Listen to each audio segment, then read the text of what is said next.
En nuestro país, antes de la caída del dictador, se le atribuían todos los males del mundo al dictador y a su familia. Después fue fácil comprender que en el tren de desgracias que vienen arrollándonos desde hace siglos, la familia y la camarilla del dictador eran únicamente una plaga suplementaria. Antes de su llegada las cosas no iban mucho mejor. Y mis compatriotas suelen atribuir esa persistencia de lo adverso a los componentes dispares de nuestra nacionalidad: tracios, dacios, romanos, judíos, eslavos, teutones, turcos, etc. A un habitante de esta región le cuesta siempre decidirse a aceptar como predominante uno de esos rasgos, y el único que llegó a elegir algo unívoco, el conde monomaníaco de Transilvania, tan inexplicablemente célebre en el mundo entero, debió resignarse para expiar su deseo original, repetitivo y excluyente, a llevar una existencia de cadáver. Estas reflexiones me han inspirado el caso de un paciente del que vengo ocupándome desde hace algún tiempo. Pero mejor me presento. Soy la doctora Sofía Irinescu, psiquiatra, profesión que a muchos les parecerá sospechosa si agrego que hice una buena parte de mi carrera en los hospitales, en una época en la que encerrar a mucha gente en el psiquiátrico era una manera de aplicar contra quienes emitían críticas razonables sobre el régimen el odioso argumento ad hominem. El gran conducator estaba tan convencido de su infalibilidad que, según él, únicamente a un enfermo mental se le hubiese ocurrido objetarla. Debe reconocerse, sin embargo, que también terminó siendo víctima de una confusión lógica, por no decir de un sofisma, de acuerdo con esa distinción de Aristóteles según la cual ciertos argumentos son verdaderos y otros únicamente lo parecen. Los jueces del conducator, que eran en su mayor parte sus ex colaboradores, le hicieron creer a la opinión pública que, del hecho de mostrar por televisión el juicio sumario y la inmediata ejecución capital del dictador y de su esposa, debía inferirse la legalidad y la justicia de esos actos. Estas reflexiones generales por parte de un psiquiatra pueden parecer superfluas, pero quiero mostrar con ellas que mi vida profesional, ya que la íntima no viene al caso, transcurrió bajo regímenes políticos muy diferentes, de modo que más de una vez las circunstancias me llevaron a preguntarme si los trastornos mentales poseen una estructura propia, invariable e indiferente a lo exterior, o si sus manifestaciones cambian, las manifestaciones de los trastornos mentales, ¿no? Si sus manifestaciones cambian con los cambios de gobierno. ¿Cuántos colegas al leer las frases que preceden pondrán indignados el grito en el cielo? Los ejemplos que me dispongo a exponer son, sin embargo, de lo más sugestivos. Durante la dictadura, muchos de mis pacientes presentaban síntomas inequívocos de apatía.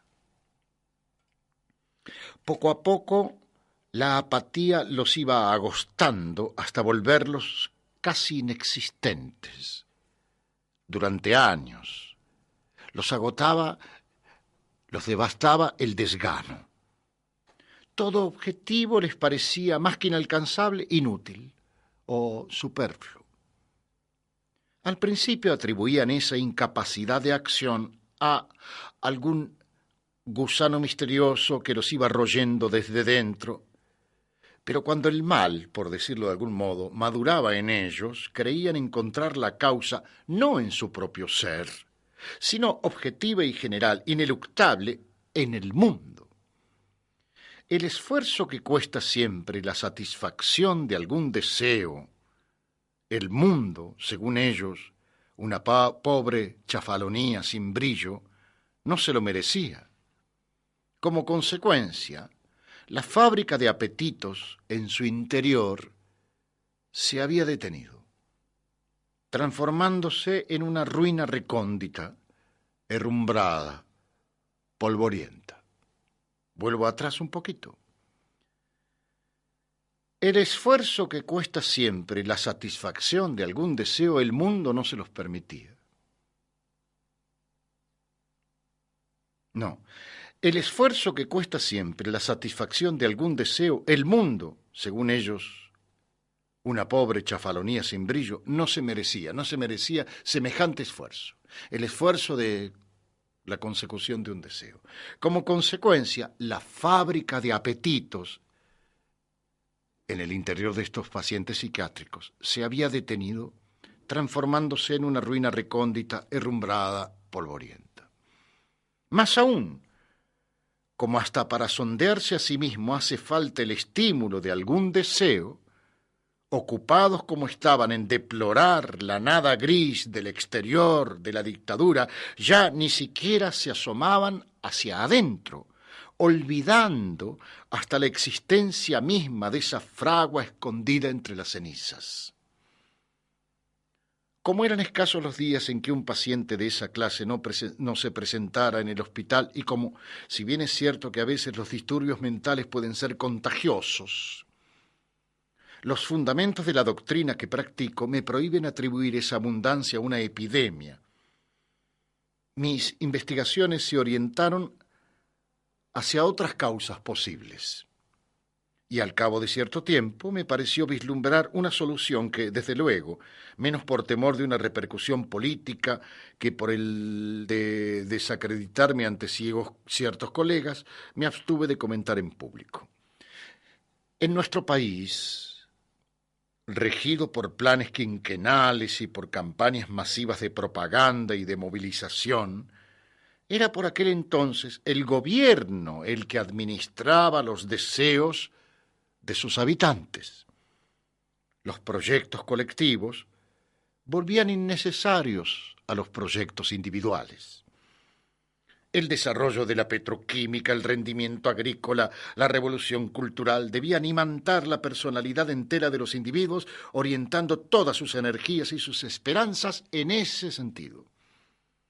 Un hecho significativo es que el partido y el gobierno suprimieron en las universidades la carrera de psicología y restringieron severamente en todo el territorio de la nación el uso de la máquina de escribir.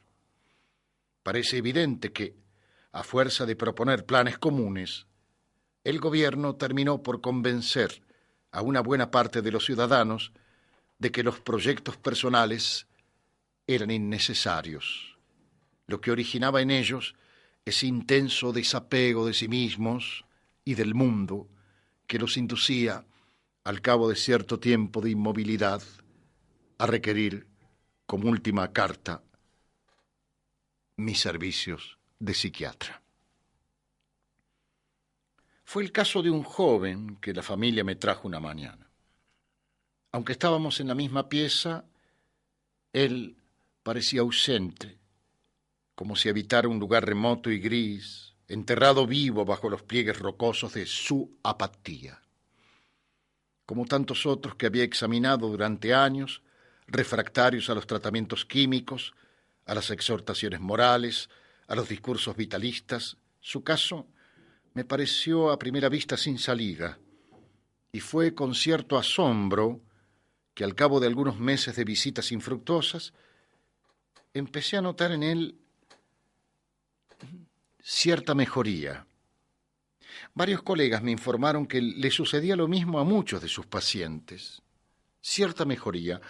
Y como en todos ellos la indiferencia universal incluía también, lo que resulta obvio, la indiferencia política, al principio no se me ocurrió relacionar la mejoría de estos pacientes con el hecho patente de que el país estaba viviendo las últimas semanas de planificación voluntarista que le venía imponiendo desde hacía décadas el optimismo táctico del conductismo dictator, del dictador. Otra cosa que impedía establecer una relación causal entre los dos hechos era que el joven, a pesar de su evolución positiva, que lo llevó en pocas semanas a un restablecimiento completo, era impermeable a lo que sucedía a su alrededor.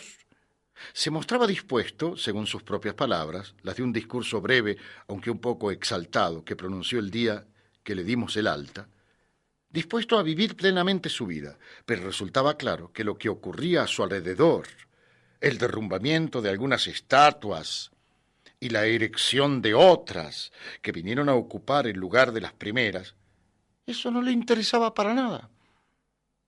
Desde la ventana de mi consultorio lo vi alejarse, con paso firme, lleno de proyectos, eufórico y decidido, por las veredas arboladas del hospital. Dado de alta, ya tenía deseo, ya no tenía apatía. Había cambiado, así había derrumbado el régimen. Pero un año más tarde, la familia había caído el régimen.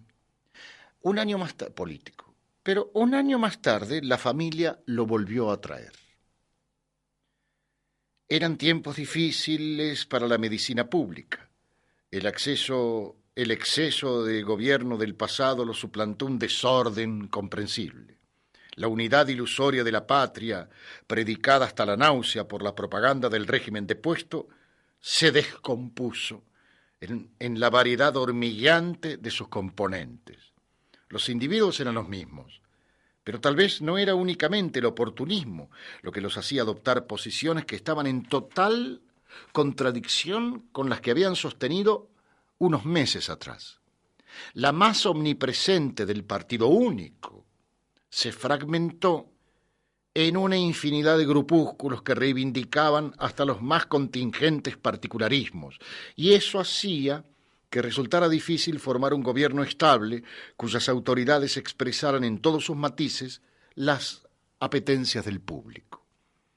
Mi reputación profesional como psiquiatra no varió de un régimen al otro porque, a diferencia de muchos colegas que fueron destituidos o trasladados a oscuros hospitales de provincias, fui no solamente confirmada en mi puesto, sino incluso ascendida a las esferas dirigentes del hospital.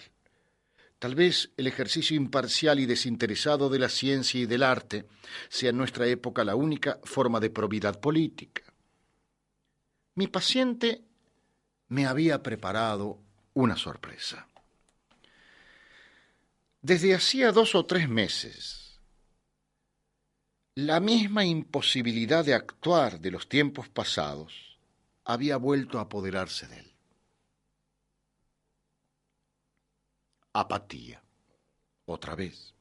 Pero esta vez, me explicó un miembro de la familia, ante la indiferencia vagamente doliente del muchacho, no era la ausencia del deseo lo que lo inmovilizaba. No. Era la abundancia de deseos. 1000 imágenes, 1000 esperanzas, 1000 proyectos se presentaban a la vez hirviendo en su interior, y un huracán parecía soplar sobre la fragua del deseo, avivándola más y más, transformándola en un incendio creciente y continuo del que le resultaba imposible dominar la violencia de las llamas. Al principio, una agitación permanente lo llevaba de un lado al otro, y antes de haber satisfecho algún deseo, ya había un segundo deseo, un tercer deseo, un cuarto deseo que se le manifestaba. Entonces, ninguna satisfacción llegaba a su término, lo cual era motivo de una ansiedad constante. A veces sus deseos podían ser, si no idénticos, unos a otros, por lo menos afines, pero la mayor parte del tiempo eran contradictorios, o bien daban lugar a conflictos dolorosos, o bien, lo que terminó siendo peor, se anulaban mutuamente, un deseo con el deseo contrario que lo seguía. Se anulaban. El paciente era como un campo de batalla que sus deseos, que por ser tantos y tan dispares parecían ajenos, recios, se disputaban.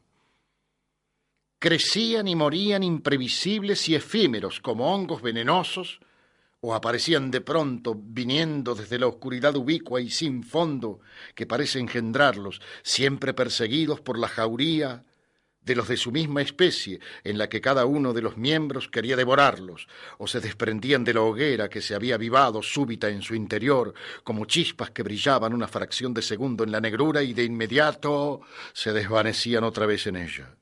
La agitación del principio, según el familiar, se había ido calmando, y al cabo de cierto tiempo lo venció el mismo desapego de antes, y adoptó el mismo aspecto exterior de la época en que me lo habían traído por primera vez, cuando todo deseo lo había abandonado, derrumbado en una silla. Así, otra vez, derrumbado en una silla, ahora por exceso de deseos. Derrumbado en una silla, se pasaba el día entero inmóvil, mirando por la ventana, sin hablar, resignándose a cumplir en forma mínima con el ritual cotidiano, higiene, convivencia, alimento y sueño, a horas más o menos fijas, para volver después a su inmovilidad que, pensaba el familiar no sin cierta pertinencia, en el fondo no era más que aparente, porque en su interior debían seguir bullendo los deseos, o atravesando ardientes la oscuridad con un chisporroteo incesante, igual que el cielo negro de verano, las estrellas fugaces, es decir, semejantes a una luz atrayente y viva, que es imposible poseer, porque cuando alzamos la mano para atraparla, ya se ha desvanecido. Lo cierto es que esa multiplicidad de apetitos, tal como había sucedido durante la ausencia de apetitos, lo arrumbaba en la inacción con un peso todavía más inhumano, y lo había hecho declinar de manera evidente del entusiasmo a la apatía. El familiar, perplejo, me confesó que él ya no entendía más nada. Me abstuve de explicarle.